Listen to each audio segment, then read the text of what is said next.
With exactly 50 days to go until the election, today we're going to be taking a look at Polymarket's 2024 election forecast and fill in this electoral map based on the individual betting odds for Harris and Trump in each of the 50 states. And so we're going to do this a little bit differently. We're going to fill in this map based on poll closing order. In case you didn't know, voting doesn't end in every single state at the same time. It'll end first in states on the East Coast, so we'll fill in those first and then move our way slowly out west so you can see how the map will actually fill in on election night. And so we'll start off with the states where polls will close at 7 p.m. These are going to be the first batch of results that we get on the night of November 5th. And so in terms of margins, a solid state is any state where either candidate has an over 95% chance at winning. Between 75 to 95 will be likely, 55 to 75 will be lean, and between 50 to 55, those states will be categorized as being tilt. And so looking at these first 6 states, Donald Trump is easily on track to win in Indiana, Kentucky, and South Carolina. He has a virtually 99% chance at winning all 3 of these states. 3 states he's won easily in both of the last 2 elections, while Kamala Harris is going to win Vermont. Only Virginia and Georgia are more competitive. And so beginning in Virginia, Kamala Harris has an 89% chance at winning. This is pretty good, but you have to consider the fact that Trump still has an 11% chance at winning a state. If Joe Biden hadn't dropped out, Trump would probably be the favorite in Virginia right now. In fact, before Biden exited the race, Donald Trump actually took the lead in the polling average, and at one point, Democrats only had a 57% chance at holding on to the Commonwealth of Virginia, which has shifted to the right. And so on this map, the only thing this is going to reflect is the odds of winning, not the actual margins. In terms of the margins, there's no way Kamala Harris is going to do better than Joe Biden. She's lucky if she can even win by half of Biden's 10-point margin, but in terms of absolute victory, Kamala Harris still maintains her spot as the front runner in Virginia, so it's going to be a likely blue state. While down in Georgia, Donald Trump is the favorite here. He has a nearly 60% chance at taking back the peach state. Keep in mind, this state voted Democrat in the last election. Joe Biden narrowly won it by a 0.24% margin. This was the closest state in the entire country, and right now the consensus is that Donald Trump is going to win Georgia back, a state that he carried by over 5 points just 8 years ago. At one point, he had a nearly 80% chance at winning. His odds are slightly lower today, but there's no doubt he is going to win the state back, and this will be a crucial step in helping Trump get back to the presidency. Next up, at 7:30 p.m., voting will end in Ohio, West Virginia, and North Carolina. And first off, we're going to get West Virginia out of the way. Trump is going to win the state by over 40 points, while Ohio is going to be slightly more competitive. The Buckeye State was a bellwether for nearly 6 decades, which means that it always voted with the presidential election winner, no matter if they were a Democrat or a Republican. However, that is no longer the case. The Buckeye State is a red state. That is why the GOP has a 92% chance at winning, and a lot of that is because of Trump. He really did do well in the state in 2016 when most people still thought Hillary Clinton would win here, and then in 2020, people thought Joe Biden would do much better, but in the end, Trump won by virtually the same margin. And so the Buckeye State is barely going to miss out on being solid red, but it'll be a pretty comfortable, likely GOP state for the former president. North Carolina is going to be slightly more competitive. This is actually the only swing state that Trump won in both 2016 and 2020. North Carolina went to him by nearly 4 points in 2016.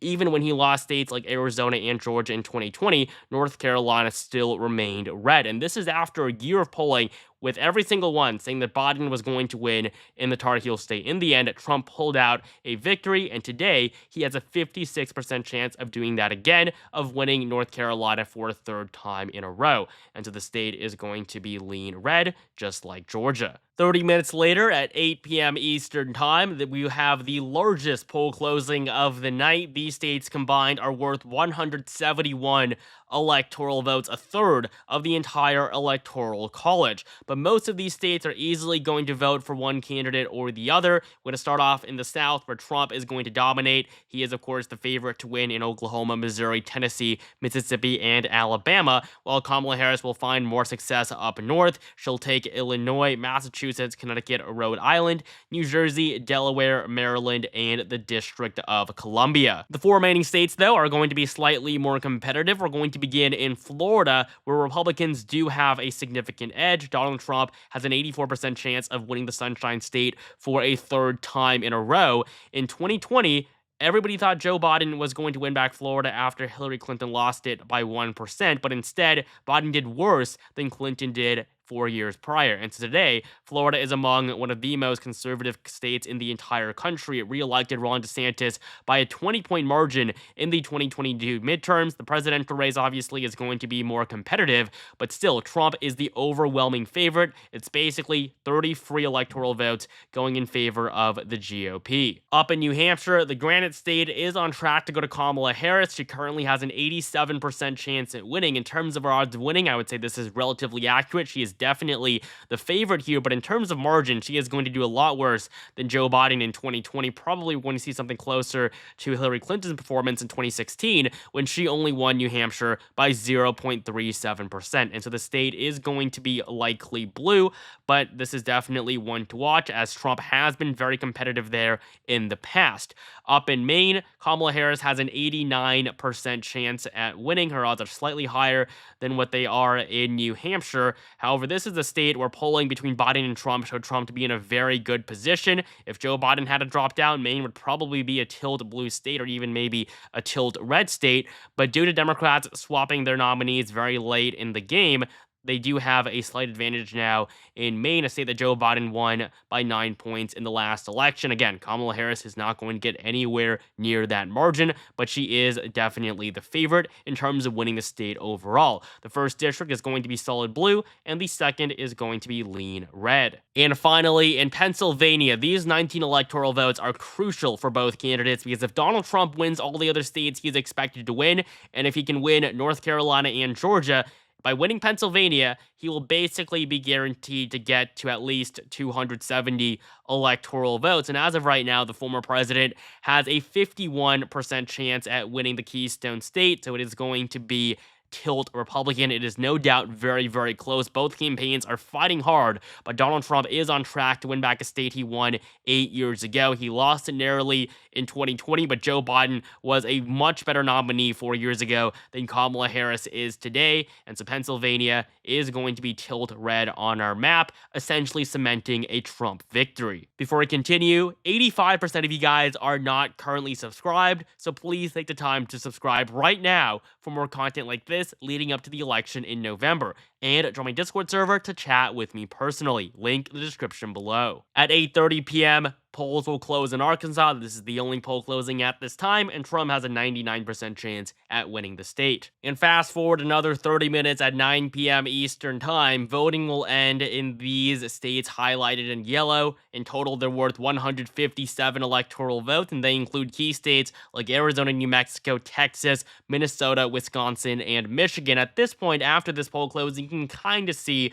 who really is on track to win the night. And so we're going to start off with the safe states for both candidates. Donald Trump is easily going to win in the Dakotas, in Wyoming, as well as all of Nebraska, except the 2nd district, which is going to be likely blue at this point in time. Joe Biden won it by nearly 7 points 4 years ago. We also have Kansas and Louisiana, while Kamala Harris is on track to win in both Colorado and New York. We do have 3 competitive states up in the Midwest, though. Starting off in Minnesota, this is Tim Walz's home state. He was chosen recently to be Kamala Harris's running mate. If Kamala Harris didn't enter the race, if it was still Joe Biden, Trump would probably be the slight favorite right now in Minnesota. But as a result of Kamala Harris's replacement of Joe Biden at the top of the Democratic ticket and her ability to choose a new vice president, that being Tim Walz, she now has a 94% chance of winning Minnesota this November. I would say this is relatively accurate in terms of her odds of winning. With Walz on the ticket, it's very unlikely that she loses, but in terms of margin, we're still going to see Trump do a lot better than he did in 2020. He's probably going to make this a 3 to 5 point race, much closer to the 2016 margin when Hillary Clinton almost lost Minnesota as a whole. Without Walz, we would probably see Minnesota be tilt blue right now, but she chose him. She avoided disaster, and so Minnesota is going to be likely blue on our map. While in Wisconsin and Michigan, these two states are expected to vote very similarly to each other as they have over the last few election cycles. In Wisconsin, the Democrats have a 61% chance at winning. This is barely over the majority. And so Donald Trump still has a 4 in 10 chance at winning. You cannot count him out here. Also in Michigan, Democrats have a 59% chance at winning. And a big reason for this is, yes, in the polling, there are many polls that do slightly favor Kamala Harris right now. She might lead by 1 to 2 points maybe in the best polls. But what you have to consider is that in 2020, Donald Trump was supposed to lose Wisconsin by 7 points. He lost it by less than 1. He was supposed to lose Michigan by basically the same margin. He lost it by just under 3. Donald Trump always outperforms the polling in these Midwestern states, but people never learn, and they always still just go right by the numbers face value. And so on our map, Wisconsin and Michigan are going to be lean blue, but there's definitely more behind this story. If the polls are even close to as inaccurate as they were last time, Trump is the easy favorite. Trump is doing much better down south, though. In Arizona, he has a 61% chance of winning. This is a state that he lost in the last election, but with Kamala Harris doing much worse than Biden, and Biden only being able to win this state by 0.31%, Trump is in a much better position than he was 4 years ago. In 2016, he managed to win Arizona by nearly 4 points. This is still fundamentally a conservative state. And so Arizona is going to be lean red on our map, while in New Mexico, Democrats are still slightly favored here. Kamala Harris has a 91% chance at winning, but as Hispanic voters continue to move to the right, Democrats are going to have a harder and harder time holding on to this state. And finally, in Texas, we have 40 electoral votes from the Lone Star State, easily on track to go to the former president. Donald Trump has an 88% chance of winning Texas for a third time in a row. This state was supposed to be highly competitive in 2020. Surprise, surprise, ended up pretty easily going in favor of the former president. There were many points in time where Joe Biden led in the polling average in Texas throughout 2020. That is not even close to being the case this time around. Trump is dominating there. He's probably going to win by up to a double-digit margin. Next up at 10 p.m., we have poll closings in 4 states. Trump is easily going to win both Montana and Utah, while only Iowa is going to be slightly more competitive. This is a state that he first won in 2016. He flipped it, winning it by 9 points, and then in 2020, everybody thought he was going to do a lot worse against Joe Biden, but he won it by essentially the same margin. And today, the former president has a 91% chance at winning Iowa for a third time in a row. Just like Ohio, it is very comfortably going to be a likely red state.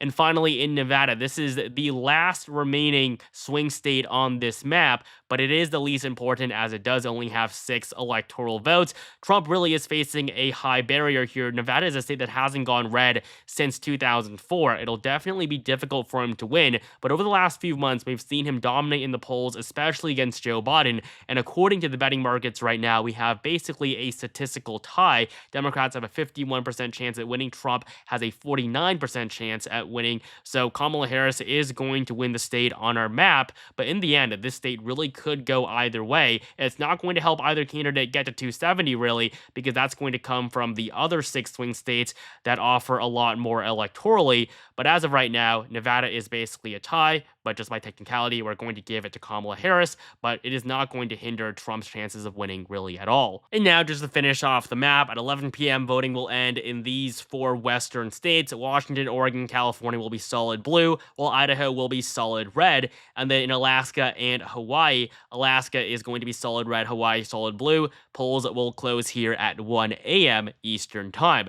And so based on Polymarket's 2024 election forecast, Donald Trump is on track to win the election as he has been over the last essentially a year. He's currently on track to win 281 electoral votes, Kamala Harris at 257. Although in my personal opinion, I do believe Trump will do a lot better in Nevada, Wisconsin, and Michigan than what these bettors are saying. The polling, once again, is going to be inaccurate, just like it was 4 and 8 years ago. That's what makes Democrats overconfident. But today, we're seeing that, but not as much, because Trump really is in a much better position than he was 4 years ago. The betting markets had Joe Biden winning 350 electoral votes at many points in time. Today, Trump actually leads, and that really says a lot about just how much better he is doing in 2024 than 4 years ago. And so thank you guys so much for watching. Make sure you like, comment, and subscribe right now for more content like this leading up to the election in November, and follow me on Twitter for daily political updates. Link in the description below.